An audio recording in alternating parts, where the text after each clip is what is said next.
All right, verses 18 through 26.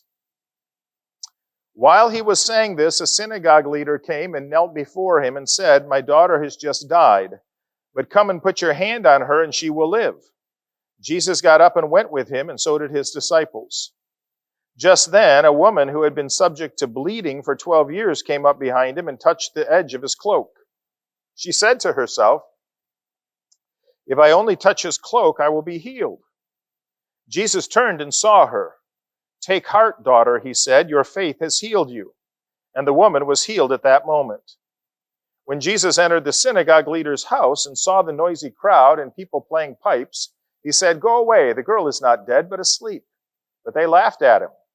After the crowd had been put outside, he went in and took the girl by the hand, and she got up. News of this spread through all that region. So as I said, there are 10 miracles that we're looking at in these two chapters, and these are miracles 7 and 8. 7 and 8 in these verses. And this is incredible that a synagogue ruler would have this kind of faith in Jesus. Synagogue ruler is somebody who was dyed-in-the-wool Jew, committed to the Jewish traditions, the life of the synagogue.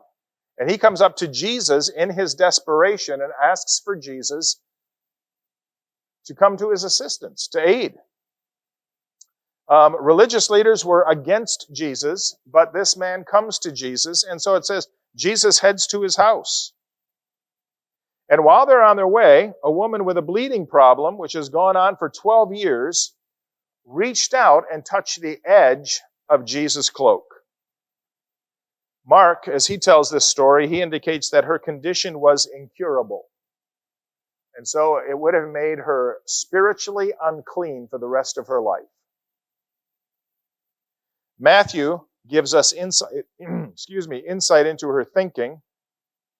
She wanted to remain inconspicuous. I'm just going to kind of hide in the crowd and reach out and touch him. But she also showed incredible faith because she thought, if I just touch his clothing, even if he doesn't know it, I will be healed. And Matthew indicates here that her miracle didn't happen until Jesus turned around and talked to her. But Jesus tells her that he rewards her faith by giving her what she desired. And she's made well. And then Jesus shows up at the home of the synagogue ruler, and he raises his daughter from death. When the man came to Jesus, the daughter was already dead. He says to her, "My daughter has just died, but come and put your hand on her and she will live." So the daughter was dead when the guy got to Jesus. And now they've traveled back to the house, and the father trusted Jesus could raise the dead, and by the time Jesus arrives, the funeral is in full swing. We usually think that funerals are times of quiet whispers and soothing music, right? But in many cultures, funerals are times of loud wailing and dissonant music. Ever been to a funeral of a different culture? When I was a police chaplain, one of our chaplains died, and he was an African-American pastor. And all of the chaplains were invited to be a part of the service. And so I just thought I would sit in the back, make my way out, and as soon as we arrived, you must be one of the chaplains. Yep, okay, we have a place for you up on the stage. That's not good, because that means I have to stay for the whole thing. So we're up on the stage, and the funeral lasted over 3 hours. Okay? And I mean, there's loud music, and there were nurses dressed in white going up and down the aisles because people would act like they were fainting, and the nurse would rush over and revive them, and so forth. And they would go up and down the aisles with carts because the service was so long that some people who were diabetic needed orange juice or something like that. I mean, I'd never seen anything like that before. Different culture. They do it different. How do we do it? Quiet music. Maybe the lights are dimmed. Everybody talks like this. Oh, they were such a great person. And the service lasts maybe, at most 40 minutes, right? And then we eat, because that's what we always do. Yeah. But yeah, different cultures do things differently. And these cultures, these Middle East cultures, funerals are a time of loud wailing, a loud screams and tears and so forth. So, at the funeral, what they did is they had professional musicians who would come. They're called, what does he call them here? Playing the flute?